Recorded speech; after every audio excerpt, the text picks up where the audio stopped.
ایران کو بھی اصل میں ان حملوں کے اب نتائج بھگتنے ہیں، اور یہ اس پورے خطے کو بھگتنے ہیں، اور شرق اوسط کو بھگتنے ہیں، اور مسلمانوں کی پوری جمعیت کو بھگتنے ہیں۔ جیسے جیسے یہ نتائج نکلیں گے پھر آپ مجھے یاد ایران کی جہاں تک رائے آتی ہے، ان کے پاس جتنی طاقت تھی کہ وہ شکست کو اوائڈ کر سکیں وہ کرتے ہیں، پر پھر آپ ان کے ایکشنز کو بھی تنقید کرتے ہیں۔ تو ایران نے تو وہی کیا کہ جس طریقے سے وہ اوائڈ کر سکتے ہیں شکست یا جنگ جیت سکتے ہیں وہ کیا، تو وہ کیوں غلط ہیں پھر؟ نہیں، انہوں نے تو جیسے ہی وہاں مذہبی حکومت قائم ہوئی، اس سے پہلے تو کوئی مسئلہ نہیں تھا، یعنی ایران تو تسلیم کر چکا تھا، اسرائیل کو بھی تسلیم کر چکا تھا، وہ کبھی برسر جنگ نہیں ہوا شاہ کے زمانے میں، جب وہاں مذہبی حکومت قائم ہوئی۔ یعنی میرے نزدیک عالم اسلام کا بنیادی مسئلہ یہ ہے کہ اس میں مذہبی قیادت کا زاویہ نظر بالکل اور ہے اور سیاسی قیادت کا بالکل اور ہے، اور اصل کشمکش یہ ہماری داخلی کشمکش ہے۔ جیسے ہی مذہبی قیادت کو اقتدار حاصل ہوا انہوں نے اعلان جنگ کر دیا، پہلے دن اعلان جنگ کر دیا، مرگ بر امریکہ، مرگ بر شیطان بزرگ۔ انہوں نے فوری طور پر جو وہاں سفارتی عملہ تھا اس کو یرغمال بنا لیا، اور اس کے بعد ایک جنگ چھیڑ دی۔ وہ جنگ بڑی غیر معمولی جنگ ہے، اس میں بڑے جدید طریقے اختیار کیے گئے ہیں، اس میں شام میں مراکز بنائے گئے، اس میں لبنان میں حزب اللہ وجود پذیر ہوئی، اس میں ایک پورا کا پورا ہلال بنا دیا گیا مزاحمت کا، اس میں حوثیوں کو برانگیختہ کیا گیا، اس میں ایران عراق جنگ ہوئی۔ تو یہ مذہبی قیادت کے اقتدار میں آنے کے بعد یہ ہدف بالکل متعین کر دیا گیا کہ کم سے کم پہلے مرحلے میں ایک شیعہ سلطنت کو وجود میں آنا چاہیے۔ تمام اقدامات اس کو سامنے رکھ کے کیے گئے ہیں۔ جس وقت آپ اعلان جنگ کر دیتے ہیں تو پھر تو اصل میں فیصلہ میدان میں ہوتا ہے، وہاں آپ پیچھے ہٹیں، وہاں آپ آگے جائیں، پھر دوسرا بھی آپ کے سامنے آ جاتا ہے، وہ بھی اپنے وجود کو برقرار رکھنے کے لیے اقدامات کرتا ہے۔ اور میں نے پہلے عرض کر دیا کہ جب ایسے اقدامات کیے جاتے ہیں تو اخلاقی اصول ملحوظ رکھنا کہ پیغمبروں کا کام ہوتا ہے۔ تو بٹ سر جنگ 1979 میں تو نہیں شروع ہوئی، اس سے پہلے سی آئی اے نے کو کروا دیا تھا، موسادق جو ان کے پرائم منسٹر ہیں ان کے خلاف کو کیا، وہ بھی ایک اعلان جنگ ہے۔ اسی طرح 47 میں اعلان جنگ تو نہیں ہوا۔ آئی ڈی ایف جن 3 جوئش ٹیررسٹ اور گروپس کے بنی ہیں وہ فلسطین میں ٹیررزم کر رہے ہوتے تھے، تو مسلمان اقتدار کا آنا یہ بھی پھر ایک ڈبیٹ ہو سکتی ہے کہ جو شاہ ہیں وہ کتنے ہی سیاسی لیڈر تھے، پر جنگ 1979 سے تو نہیں شروع ہوئی۔ امریکہ نے ان کا آئل چوری کرنا ہو یا لوگوں کو ویپنز دے کر پروٹیسٹ کروانی ہو تو پہلے سے ہی سلسلہ شروع کر دیا تھا۔ اب آج کے کانٹیکسٹ میں اگر جی سی سی جو ملک ہیں، آپ نے کہا غلط ہے ان کے اڈوں کو اٹیک کرنا، کیونکہ ان ملکوں نے تو اجازت بھی نہیں دی ان کو استعمال کرنے کی، لیکن پھر ہم نے دیکھا کہ وہ ریفیولنگ ٹینکرز ہوں، GC-35 ہوں، وہ انہی اڈوں پر کھڑے ہوئے تھے۔ تو اگر ایک ملک آپ کے اوپر ظلم کر رہا ہے، جنگ کر رہا ہے، جنگ کے حالات ہیں، ان کے اڈے مسلمان ملکوں میں ہیں، تو ایران اگر ان اڈوں پر حملہ کرے تو آپ اس کو غلط کیوں سمجھ رہے ہیں؟ یہ دیکھیے پھر آپ پیچھے چلے گئے، یعنی مذہبی اقتدار کے بعد ایسا نہیں ہے کہ ماضی کی بنیاد پر حکمت عملی بنانا ضروری تھا، یعنی جن لوگوں کے پاس اقتدار آیا تھا اب انہیں دیکھنا تھا کہ انہیں کیا کرنا ہے۔ آپ نے جو مثال دی ہے میں اس کو بہت معذرت کے ساتھ درست نہیں سمجھتا۔ میرے نزدیک میں پھر یاد دلاؤں گا، یعنی مسلمان عالمی سطح پر شکست کھا گئے، جب وہ مفتوح ہو گئے تو عالمی نظام قائم کیا گیا۔ وہ عالمی نظام 5 بڑی طاقتوں نے قائم کیا تھا، وہ 5 بڑی طاقتیں بالکل اسی طرح دنیا کے معاملات کو، اسی لیے میں نے نیم خود مختاری کہا، اسی طرح دیکھتی ہیں جیسے بالعموم مختلف طاقتیں دیکھا کرتی ہیں۔ چنانچہ وہ ہمارے ہاں بھی حکومتیں تبدیل کراتی ہیں، وہ افریقہ میں بھی حکومتیں تبدیل کراتی ہیں، وہ ایران میں بھی کرائیں گی، ان کے لیے موقع ہوگا سعودی عرب میں بھی کرائیں گی۔ خود سعودی عرب میں جو انقلاب آیا، عثمانیوں کی حکومت وہاں ختم کی گئی، وہ بھی ایسے ہی آیا۔ تو بڑی طاقتیں حکومت کر رہی ہیں، یعنی یہاں آپ جب بات کرتے ہیں تو اس بنیادی حقیقت کو فراموش کر دیتے ہیں کہ اقوام متحدہ میں ان 5 بڑی طاقتوں کو ویٹو حاصل ہے۔ ان میں بھی 2 طاقتیں جب مقابل میں کھڑی تھیں، سوویت یونین اور امریکہ، تو کسی حد تک دنیا کو تحفظ حاصل ہو جاتا تھا۔ پھر ایک وقت ایسا آیا جس میں امریکہ تنہا طاقت کے طور پر، یعنی کوئی 10-20 سال ہی ملے ہیں اس کو بھی، طاقت کے طور پر حکومت کرتا رہا ہے۔ اس وجہ سے اس کے اقدامات کے مقابل میں جب آپ یہ کہیں کہ ظلم اس نے کر دیا، تو ظلم کر رہا ہے نا، آپ مفتوح ہو چکے ہیں۔ وہاں سے آپ کو دیکھنا ہے کہ مجھے اب اس ظلم سے مستقل نجات حاصل کرنے کے لیے لائعمل کیا بنانا ہے۔ پھر گزارش کروں گا کہ اگر آپ مقابل کی سطح پر کھڑے ہونے کی پوزیشن میں ہیں تو یہ ساری گفتگو بڑی محال ہے. اس نے مجھ پر حملہ کیا تھا، اس نے میری حکومت ختم کی تھی، میں اس کا جواب دے رہا ہوں. یہ یہاں وہ بات کرتا ہے جو مقابل میں کھڑے ہونے کی پوزیشن میں آ گیا ہو. اگر آپ یہاں نہیں ہیں تو آپ کو کیا کرنا ہے؟ اپنی حفاظت کرنی ہے، مہلت طلب کرنی ہے، امن کا وقفہ لینا ہے، اپنی تعمیر کے مواقع پیدا کرنے ہیں. یہاں یہ استدلال کیا ہی نہیں جا سکتا جو آپ فرما رہے ہیں. میں نے جو تنقید کی ایران کے اس اقدام کے اوپر وہ یہ ہے کہ عرب ملک مسلمان ملک ہیں، وہ آپ کے ہمسائے ممالک ہیں. انہوں نے یہ اڈے ایران کے خلاف اعلان کر کے نہیں بنائے، یعنی انہوں نے اپنی حفاظت کے لیے بنائے. کیوں حفاظت کے لیے بنائے؟ ان کے پاس بے پناہ دولت آ گئی تھی تیل کی صورت میں، اور ان کی حکومتیں اس قابل بھی نہیں تھیں کہ اگر بلوچستان سے کچھ قبائلی حملہ کر دیتے تو مقابلہ کر سکتی. عالمی سطح پر دنیا کی بڑی طاقتوں کی نظر اس پر ہو سکتی تھی، تو انہوں نے اپنی حفاظت کا بندوبست کیا. اس سے آپ تنقید کریں، اس کے بارے میں آپ جو کہنا چاہیں کہیں. ان اڈوں کی بنیاد پر حملہ آور ہو جانا، اس کے بارے میں پھر وہی عرض کرتا ہوں کہ یہ اقدامات جب کیے جاتے ہیں تو اس وقت ایسی باتیں کہنی آسان ہوتی ہیں. جس وقت طالبان کی ہم سرپرستی فرما رہے تھے کوئی میری بات نہیں سنتا تھا، اس کے پھر نتائج نکلے ہیں. ایران کو بھی اصل میں ان حملوں کے اب نتائج بھگتنے ہیں، اور یہ اس پورے خطے کو بھگتنے ہیں، اور شرق اوسط کو بھگتنے ہیں، اور مسلمانوں کی پوری جمعیت کو بھگتنے ہیں. جیسے جیسے یہ نتائج نکلیں گے پھر آپ مجھے یاد کیا کریں گے. پر سر آپ نے جو رول بک بنائی ہے کہ آپ اپنے آپ کو اس ایکول یا ایکول نہیں بھی تو لڑنے کے قابل کریں، تو ایران نے تو وہ سب کر کے ایک اگر تو آج سیز فائر ہو جاتا ہے، بیشتر اسکالرز دنیا کے یہی آرگیو کریں گے کہ امریکہ ہارا ہے. جس طرح بھلے ویتنام میں انہوں نے جتنے بھی لوگ مارے ہوں، تاریخ تو یہی کہتی ہے کہ ویتنام جیتا تھا کیونکہ وہ امریکہ اپنے جو مقاصد ہے پورے نہیں کر سکا تھا. تو ایران اگر روک لیتا ہے ایران اپنے مقاصد پورے کرنے کے لیے، اور پھر کوئی نہ کوئی ڈیل ہو جاتی ہے جس کے تحت ان کی سالمیت برقرار ہو جاتی ہے، تو آپ نے جو ساری رول بک بنائی ہے وہ تو ایران نے فالو کر کے کر لیا. نہیں، ایسا نہیں ہے میرے عزیز. دنیا میں یہ دیکھنا ہوتا ہے کہ آپ نے کھویا کیا اور پایا کیا. سوال یہ ہے کہ ایران کے جتنے اقدامات ہیں ان کا کوئی ہدف اور مقصد تھا یا نہیں تھا. یعنی ایران نے جس چیز کو ہدف بنایا اس کو دونوں پہلوؤں سے دیکھ لیجیے. ایک یہ کہ اس نے ایک انقلاب برپا کیا ہے، یہ انقلاب اس پورے علاقے میں جہاں جہاں مواقع ہیں برآمد ہونا چاہیے. اسرائیل ایک مقابلے کی طاقت ہے، اس کا خاتمہ ہونا چاہیے. ان میں سے کون سی چیز حاصل ہوئی؟ اس وقت تو ان کی سالمیت کی جنگ بن چکی تھی. یہ تو اس وقت بنی ہے. یعنی پہلے میں نے یہ صورتحال پیدا کر دی کہ میرے وجود کو خطرہ لاحق ہو. اب میری فتح کیا ہے کہ میں نے اپنے وجود کو بچا لیا.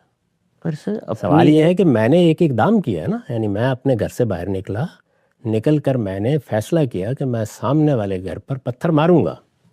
اس کا میں بالکل حق رکھ سکتا ہوں. ہو سکتا ہے کہ مجھے کوئی پرانے معاملات ہوں جن کو چکانا ہو، یہ سب چیزیں ٹھیک ہے، میں نے فیصلہ کر لیا. تو اب آپ کیا کر رہے ہیں؟ آپ یہ کہہ رہے ہیں کہ چونکہ پھر دیکھیے ہم نے بچا لیا نا اپنے آپ کو، یعنی کسی حد تک ہو گیا معاملہ. چلیں بڑا نقصان ہو گیا، ہمارے بہت سے لوگ دنیا سے رخصت ہو گئے، سائنسدان مار ڈالے گئے، قیادت مار ڈالی گئی، سب کچھ ہو گیا، لیکن بچ گئے. تو قومیں تو بچا ہی کرتی ہیں ہمیشہ. یعنی کون سا ایسا زمانہ ہے جب 2 ایٹم بم چلا دیے گئے تھے کہ جاپانی قوم مر گئی تھی؟ جاپانی قوم نے اس کے بعد بھی اپنے آپ کو بچا لیا تھا. یعنی قوموں کے بچنے اور نہ بچنے کا معاملہ یہ بالکل اور ہے. بچ گئے، اس کے بعد آپ پھر دوبارہ شروع ہو جائیں گے. آگے آپ کی حکمت عملی کیا ہوگی وہ بتائے گی. تو جو آپ نے اقدام کیا تھا اس اقدام کے حوالے سے دیکھا جائے گا کہ اس کے نتائج کیا نکلے. اسرائیل نے کیا نتائج نکالے؟ سر اس میں جو آپ نے انالوجی دی کہ ایران نے پتھر مارا، 1979 میں رجیم آئی، 1980 یا 81 میں صدام حسین کو یو ایس نے بیک کر کے جنگ کروا دی. ایران نے تو اپنی تاریخ میں پہلا پتھر کس نے بنائی؟ کس نے بنائے؟ آگے پہلی شام میں یہ سارے معاملات کیسے ہوئے؟ آگے اگین پہلے پتھر کی شروعات تو پتھر ان پر برسائے گئے سب سے پہلے. نہیں، دیکھیے بات یہ ہے، آپ اصل میں عملی اقدام سے شروع کرتے ہیں. جس دن یہ معاملہ ہوا اس کے بعد امریکہ کے ساتھ انہوں نے برسر جنگ ہونے کا فیصلہ سنا دیا. جس وقت آپ فیصلہ سنا دیتے ہیں تو عملی اقدام کدھر سے ہونا ہے؟ وہ جس کے خلاف آپ فیصلہ سناتے ہیں اس کی طرف سے بھی ہو سکتا ہے. یعنی عملی اقدام کے لیے تو پھر دوسرا بھی اقدام کرے گا نا. ابھی آپ دیکھیں نا کہ اس ساری جنگ میں اسرائیل نے کیا حاصل کیا ہے. یہ صحیح ہے کہ اس کو بھی نقصان اٹھانا پڑا ہے. اس نے جو اپنی ایک طاقت کا بھرم قائم کیا ہوا تھا اس میں بھی فرق پڑا ہے. لیکن اس سب کے باوجود وہ اپنے علاقے کو محفوظ کیے ہوئے ہے. اس نے طاقت بالکل ختم کر کے رکھ دی ہے. بہت معمولی مزاحمت رہ گئی ہے. حزب اللہ کو شدید نقصان پہنچایا ہے. 400 کلومیٹر تک کم و بیش وہ شام میں اپنے لیے بفر قائم کر چکا ہے. لبنان میں بھی یہی صورتحال ہے. تو حاصل کیا ہوا ہے اس کو اس لحاظ سے دیکھنا چاہیے. یعنی یہ جو طریقہ ہے یہ ہو سکتا ہے کہ لوگوں کے لیے قابل قبول ہو، لیکن میرے نزدیک یہاں سوال یہ ہوتا ہی نہیں ہے کہ آپ کو حق حاصل تھا یا نہیں. بھئی حق تو حاصل ہے، ہر آدمی کو حق حاصل ہے کہ وہ اپنا اقدام کرے جس کو وہ صحیح سمجھتا ہے. وہ فلسطین کے لوگوں کو بھی حق حاصل ہے. ان کے ملک میں ایک دوسری قوم آ کے بیٹھ گئی ہے، وہ مزاحمت کر رہے ہیں. تو یہاں حق نہ حق کا سوال نہیں ہے. سوال یہ آپ نے حکمت عملی کیا بنائی. کیا ایران نے مزاحمت کی حکمت عملی بنائی ہے یا نہیں بنائی، یا اس نے اپنی حدود میں رہنے کا فیصلہ کیا. یعنی یہ ایک قومی ریاست ہے، ہم اس کے اندر ہیں، ہمارا ہدف اس کی تعمیر ہے. آپ اس کے مقابل میں دیکھیے پاکستان نے بالکل یہی طریقہ اختیار کیا. وہ عالمی معاملات میں اس طرح کی کسی ایکسپینشن میں نہیں گیا. اس نے ایٹم بم بھی بنا لیا ہے، کوئی نہیں روک سکا اسے. تو اس لیے یہاں زیر بحث یہ ہے ہی نہیں ہے کہ حق کیا ہے اور باطل کیا ہے. حق و باطل کا سوال ہو تو میں ابھی ہار پہنا دیتا ہوں آپ کے گلے میں. سوال یہ ہے حکمت عملی کے لحاظ سے جو طریقہ آپ نے اختیار کیا وہ صحیح تھا یا غلط تھا. خواہش تو تھی میری کہ ڈائلس آؤں گا کوئی گلے میں ہار پہنائے گا، پر یہ نہیں پتا تھا کہ یہ آفر آپ سے آئے گی. تو سر اس وقت جو آپ بتا رہے ہیں اگر دنیا کا یہی حال ہے اور پھر وائلنس بھی ہم نہیں کر سکتے، تو دنیا میں کوئی سسٹم وائلنس کے بغیر بدلا نہیں، تو کیا مسلمانوں کو بس پھر قبول ہی کر لینا چاہیے کہ جو اگر ہم ہار چکے ہیں تو پھر ہم ہارے ہی رہیں گے. تو جو جب تک طاقت میں ہے یا تو کوئی معجزہ ہو جائے خدا کا کہ یہ لوگ خود سے نست و نابود ہو جائیں تو ہم پاور میں آ جائیں، ٹل دین ہمیں بس ہیڈ ڈاؤن رکھ کر جو یہ لوگ کہتے ہیں ماننا پڑے گا. مجھے ہمیشہ اس پر تعجب ہوتا ہے جب سیاہ سفید بنا کے دکھایا جاتا ہے. یعنی یا ہم لڑیں گے یا ہم ہار جائیں گے. نہیں، ہم شکست کھا گئے، یہ ایک واقعہ ہے. اب ہمیں اپنی تعمیر کی مہلت چاہیے، امن کا موقع چاہیے. یہ خدا کے پیغمبر نے بھی حدیبیہ کا معاہدہ کر کے 10 سال کے لیے حاصل کرنا چاہا تھا. یہ ہماری ضرورت ہے. اس وجہ سے جب موقع آئے گا تو لڑیں گے بھی. ظلم و عدوان کے خلاف جہاد ہمارے دین کا حکم ہے، ہم اس کی تیاری بھی کریں گے. ہمارے پیغمبر نے نہیں، ہماری کتاب نے، ہمارے پروردگار نے ہمیں کہا ہے کہ عدوا لہم ما استطعتم من قوۃ ورباط الخیل. اپنے گھوڑے تیار رکھو. تو تیاری کریں گے. یہ تیاری صرف گھوڑوں ہی کی نہیں ہوتی، دور حاضر میں یہ معیشت کے لحاظ سے بھی کرنی ہے، یہ علاقائی تحفظات کے لحاظ سے بھی کرنی ہے، یہ بین الاقوامی طور پر جو معاملات زیر بحث آ جاتے ہیں ان میں بھی اپنے مقام کو دیکھنا ہے. اپنی تعمیر کا یہ کام کرنا ہے. جب وہ ہو جائے گا تو حکمت عملی زیر بحث ہے. اس کے بعد دیکھیں گے کیا اقدام کرنا ہے. معلوم نہیں ہمارے حق میں کوئی فیصلہ ہوتا ہے یا دنیا میں کسی اور قوم کے حق میں فیصلہ ہوتا ہے. دنیا میں اللہ کا قانون یہ ہے کہ تلک الایام نداولها بین الناس. کسی کو بھی کوئی ابدیت حاصل نہیں ہے. دنیا میں مختلف قومیں دنیا کے مسرح پر نمودار ہو رہی ہیں، اپنا کردار ادا کر رہی ہیں. ہم نے بھی یہ کردار کم و بیش 1000 سال تک ادا کیا مسلمانوں کی حیثیت سے. بالکل ممکن ہے کہ دوبارہ اس کا موقع مل جائے، لیکن بہرحال اس کی تیاری کرنا، صحیح حکمت عملی اختیار کرنا، صحیح وقت پر اقدام کرنا، یہی ساری باتیں ہیں جو کسی بھی اقدام میں کہی جاتی ہیں. میں نے بھی یہی باتیں کہی ہیں. اس میں اگر دوسرے لوگوں کا نقطہ نظر صحیح ہے کہ نہیں ہم نے یہ طریقہ اختیار کیا وہ ٹھیک ہے، تو اس کے نتائج و عواقب آپ افغانستان میں بھی دیکھ لیں، اس کے ایران میں بھی دیکھ لیں، اس کے فلسطین میں بھی دیکھ لیں، اس کے باقی دنیا کے اندر بھی دیکھ لیں. یہ تو نتائج و عواقب فیصلہ کرتے ہیں کہ کیا کیا آپ نے. میں جب یہ کہہ رہا تھا کہ جب آپ ایک مذہبی گروہ کو غیر جمہوری طریقے سے کسی ملک پر مسلط کرنے میں مدد کریں گے تو وہ پلٹ کے اپنے نظریے کے ساتھ آپ پر حملہ آور ہو جائے گا. اس لیے کہ مسلمانوں کی مذہبی قیادت اگر اقتدار حاصل کر لے، مذہبی قیادت تو موجود ہے، ایک واقعہ ہے، اگر اقتدار حاصل کر لے اور وہ سنی ہو تو خلافت کی طرف بڑھے گی، شیعہ ہو تو امامت کی طرف بڑھے گی. یہ ناگزیر ہے. یہ ممکن ہی نہیں کہ آپ اس سے گریز کر سکیں. اس میں قومی ریاست کے تصور کا کوئی سوال نہیں ہے. اس وجہ سے اگر دونوں کے پاس کسی بھی پہلو سے اقتدار آتا ہے تو قومی ریاستیں اپنی خیر منائیں. جلد یا بدیر وہ ہدف بنے گی. یہ امریکہ نہیں بنے گا، بہت دور بیٹھا ہوا ہے. وہ تو ایسے ہی کوئی اقدام کرے گا واپس آ جائے گا. اور عام طور پر یہ جو بڑی طاقتیں ہوتی ہیں وہ اس طرح کی مہمات کرتی رہتی ہیں. سوال یہ میرے خطے کے ساتھ کیا ہوگا، میرے وطن کے ساتھ کیا ہوگا، میرے ملک کے ساتھ کیا ہوگا، گرد و پیش کی مسلمان ریاستوں کے ساتھ کیا ہوگا، 57 ملکوں کے ساتھ کیا ہوگا. میرا کنسرن یہ ہے کیا ہوگا؟ تباہی ہوگی، بربادی ہوگی، اس کے سوا کچھ نہیں ہوگا۔ جو 35 سال تک طالبان میں آپ لوگوں کی حکمت عملی کا نتیجہ نکلا وہی نکلے گا۔ آپ کو پھر کابل پر بم برسانے پڑیں گے، تیار ہو جائیں اس کے لیے۔ سر اگر میں کسی پولیٹیکل ایکسپرٹ سے بات کر رہا ہوتا تو ان کی ایک رائے ہوتی، اس پہ یہ رائے ڈسکشن ہو سکتا تھا، بٹ سنس آپ ایک اسلامک تھنکر ہیں تو میں چاہوں گا کہ اسلامک پرنسپلز سے ہی ڈرائیو کر کر آپ کی رائے آتی ہے، کیونکہ وقت کی تھوڑی قلت ہے۔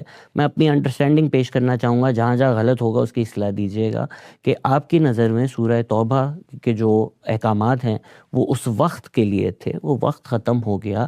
آئی نو کہ پروفٹ صلی اللہ علیہ وسلم کے بعد خلافت میں بھی کیا، لیکن آپ کہتے ہیں وہ وہی وقت تھا، وہ آج کے لیے نہیں تعین ہوئے ہوئے، اور آج کے دور میں آپ نے یا میں نے نہیں کرنا۔ تو اگر تو یہ صحیح ہے تو یہ فیصلہ کس طرح سے ہوتا ہے کہ قرآن میں کیا چیز ہے وہ اس وقت کے لیے ہی تھی صرف، اور کیا ایسی چیزیں ہیں جو آج کو مجھے بھی فالو کرنی چاہیے؟ یہ فرق کس طرح سے واضح ہوگا؟ Not to somebody like you, ظاہری بات ہے آپ کا تو اسکالرلی ورک ڈیکیڈز کا ہے، بٹ ایز اے لے مین اگر میں قرآن پڑھ رہا ہوں، مجھے یہ وقت فرق کیسے واضح ہوگا اگر میں صحیح ہوں کہ یہی فرق ہے؟ قرآن مجید خود بتاتا ہے، وہ جب کوئی حکم دیتا ہے تو اس کی پوری تفصیل کرتا ہے، یہ بتاتا ہے کہ کس بنیاد پر دیا گیا ہے، اس کی نوعیت کیا ہے، اس کا تعلق پیغمبر سے ہے یا پیغمبر کے گھرانے سے ہے، اس وقت کے حالات سے ہے، صحابہ کرام کی جماعت سے ہے، عام لوگوں سے ہے، یہ کوئی ابدی حکم ہے یا اس کا تعلق کسی خاص صورتحال سے ہے۔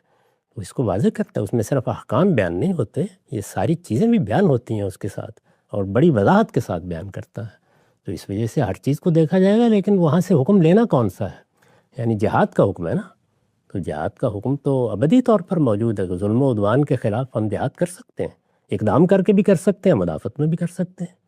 میں نے خود اس کو لکھا ہے، بیان کیا ہے، ہمیشہ لوگوں کو بتایا ہے، ضرور کریں، یہ تو زیر بحث ہی نہیں ہے۔ تو اگر کوئی اس میں غلط ترجمہ نکالتا ہے کہ یہود و نصارہ آپ کے دوست نہیں ہو سکتے، تو ورڈ یا ٹیکسٹ تو وہی کہتا ہے، لیکن اس کا جو کانٹیکسٹ ہے وہ کیوں لوگوں کو پھر سمجھنا مشکل ہو جاتا ہے؟ ہر جگہ جب آپ کسی چیز کو سمجھتے ہیں تو آپ کو تینوں مراحل سے گزرنا ہوتا ہے۔ لفظ کے معنی کیا ہے، جملے کی تعریف کیا ہے، سیاق و سباق کیا ہے۔